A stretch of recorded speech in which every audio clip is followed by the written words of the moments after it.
Hello friends, welcome to the divine. मैं हूं संदीप राजौरिया और आज इस लेक्चर में हम लेकर के आए हैं असम कैटल प्रिजर्वेशन बिल के बारे में। यानी कि असम में कैटल प्रिजर्वेशन को लेकर के, पशुओं की सुरक्षा को लेकर के जो बिल पास किया गया है उसके बारे में कंप्लीट डिटेल्स जानेंगे। असम के बारे में भी कुछ डिटेल्स और जानेंगे कि इस बिल में ऐसे क्या प्रावधान किए गए हैं जो कि बहुत ही ज़्यादा सख्त हैं। और साथ ही जानेंगे कि यह कानून पिछले बने हुए कानून से, जो कि पशुओं की सुरक्षा के लिए बनाया गया था, उससे किस तरह से भिन्न है, क्या इसमें नए प्रोविजंस हैं। तो चलिए शुरू करते हैं। शुरू करने से पहले मैं आपसे एक बात बोलना चाहूँगा कि आप वीडियो को लाइक ज़रूर करें अगर आपको अच्छी लगती है, because your like is our motivation. तो सबसे पहले ये जानते हैं कि हम इसकी चर्चा क्यों कर रहे हैं। तो हुआ यूँ है कि असम लेजिस्लेटिव असेंबली ने पास कर दिया है असम कैटल प्रिजर्वेशन बिल 2021, जो कि रिप्लेस करता है पहले से बने हुए existing Assam cattle preservation act 1950 को। यानी कि 1950 में जो कानून बनाया था उसको रिप्लेस करके बना दिया है नया कानून। ये कानून जब पास किया गया तो वहाँ की लेजिस्लेटिव असेंबली में काफ़ी हंगामा हो रहा था, क्योंकि जो अपोजिशन के लीडर हैं उन्होंने जो डिमांड करी थी कि इस बिल को जो है कमेटी को भेजा जाए, तो ऐसा नहीं हुआ, इसलिए वो हंगामा कर रहे थे। फिर भी इस बिल को पास कर दिया गया। यह बिल यानी कि यह कानून रेगुलेट करेगा पशुओं की खपत को, पशुओं के ट्रांसपोर्टेशन को और उनके वध को। तो इसमें कहा गया है कि यह काउज के स्लॉटर को, यानी कि काऊ वध को, गाय की हत्या को अलाउ करता है केवल गवर्नमेंट की प्रायर परमिशन से ही, और वो भी लाइसेंस वाले स्लॉटर हाउसेस को ही ये परमिशन दी जाएगी।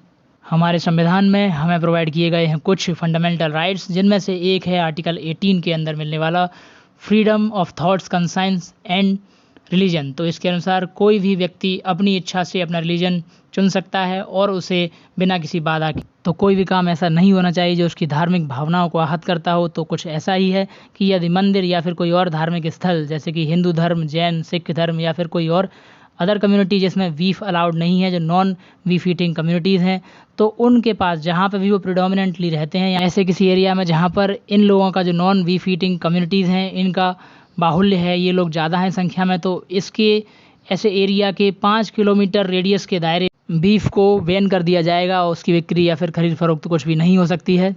इसके साथ ही ये बिल प्रोविज़न करता है कि जो काउज़ हैं, यानी कि गाय जो 14 साल से छोटी हैं, और उनके बछड़े, उनका भी वध नहीं किया जाएगा। और यदि कोई कैटल ट्रांसपोर्ट किया जाता है यहाँ से वहाँ, या फिर इस स्टेट से दूसरी स्टेट, या फिर दूसरी स्टेट से इस स्टेट में, या फिर कोई इस स्टेट से होकर गुजरता है, तो भी बिना लाइसेंस के प्रोहिबिट कर दिया जाएगा, रोक दिया जाएगा। इस बिल के बारे में अभी बहुत सारी इंपॉर्टेंट बातें जानने से पहले जान लेते हैं असम स्टेट के बारे में। भारत का यह सौंदर्य से भरपूर, बहुत ही ज़्यादा खूबसूरत राज्य ईस्टर्न हिमालय के साथ बहने वाली ब्रह्मपुत्र और बराक नदी की वैली में है। उत्तर की दिशा में यह बॉर्डर शेयर करता है अरुणाचल प्रदेश और भूटान से।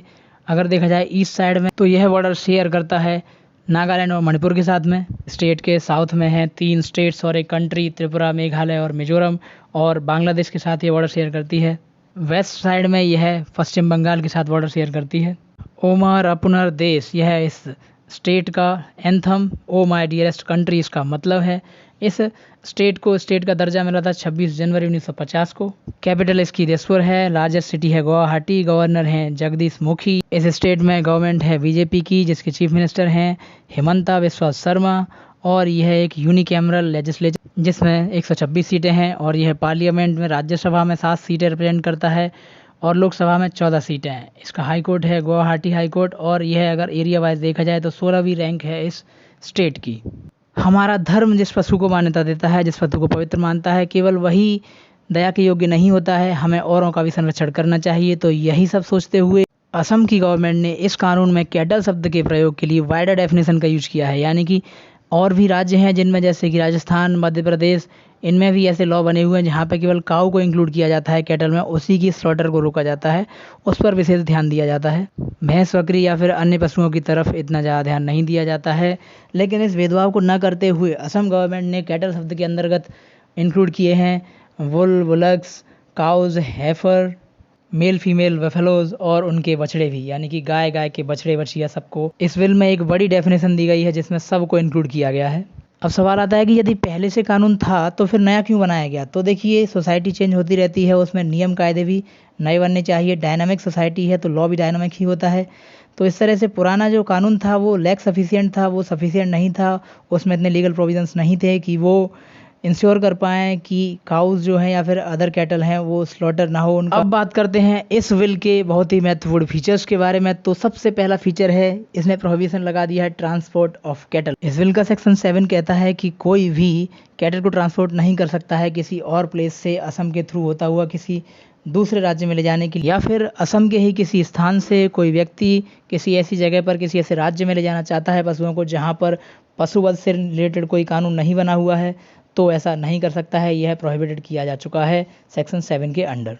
इस एक्ट का सेक्शन 8 कहता है कि कोई भी ऐसा स्थान जहाँ पर हिंदू, जैन, सिख या फिर कोई other non beef eating community रहती है, या फिर कोई हिंदू टेम्पल या फिर कोई ऐसी कम्युनिटी का कोई धार्मिक स्थल होता है, तो उसकी 5 किलोमीटर की रेडियस के अंदर तक कोई भी बीफ या फिर उससे रिलेटेड कुछ इनडायरेक्टली या डायरेक्टली कोई भी ऑफ़र ऐसा नहीं किया जाएगा। बेचने के लिए कुछ भी नहीं हो सकता, कोई मार्केट इस्टेब्लिश नहीं की जाएगी।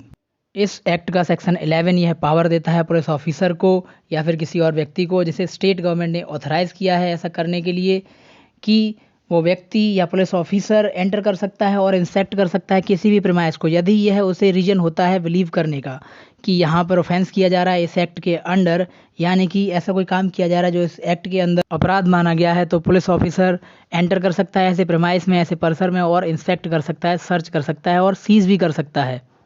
सेक्शन 13 के अनुसार यदि कोई व्यक्ति इस कानून को नहीं मानता है, उसका उल्लंघन करता है, तो उसे सज़ा हो सकती है कम से कम 3 साल की, जिसे बढ़ाकर किया जा सकता है 8 साल, और लगाया जा सकता है 3 लाख तक का फाइन, या फिर इसे बढ़ाकर किया जा सकता है 5 लाख भी, या फिर दोनों ही लगाए जा सकते हैं। और अगर एक व्यक्ति एक से अधिक बार अगर अपराध करता है, पहले सज़ा मिल चुकी फिर अपराध कर रहा है, तो उसके लिए जो दंड है वो दोगुना कर दिया जाएगा। अगर बात करें सख्त रवैये की, तो इस विल के अंदर सेक्शन 14 है जो बताता है कि कानून कितना सख्त है। इस विल के अंदर जो भी ऑफेंसेस किए गए हैं उनको बना दिया गया है कॉग्निजेबल और नॉन वेलेबल, यानी कि ये संज्ञेय माने जाएंगे और इनके खिलाफ वेल नहीं हो पाएगी। अगर किसी ने ऐसा अपराध किया तो उसकी वेल जमानत नहीं होगी। तो यह काफ़ी कड़ा रुख है और उम्मीद करता हूँ कि इससे पशुओं की गैरकानूनी वध पर रोक लगेगी। इस बिल में एक और महत्वपूर्ण प्रोविज़न किया गया है, वो है सेक्शन 20 में। सेक्शन 20 यह स्टेट गवर्नमेंट को इनेबल करता है, शक्ति प्रदान करता है कि स्टेट गवर्नमेंट या फिर कोई और बॉडी गौशाला खोल सकती है, या फिर ऐसा ही कुछ स्थान जो पशुओं के रहने के लिए या जहाँ पर ज़रूरत पड़ती है उनकी केयर करने के लिए ऐसा कोई स्थान खोल सकती है। तो दोस्तों ये तो था एंड इस वीडियो को। उम्मीद करता हूँ कि लेक्चर आपको पसंद आया होगा। यदि आपको अच्छा लगता है तो वीडियो को लाइक करें, कमेंट करें, सब्सक्राइब करें और शेयर भी करें। बेल आइकन भी दबाएं जिससे कि आप फ्यूचर में ऐसी आने वाली इन्फॉर्मेटिव वीडियोस को मिस ना करें। So thank you all.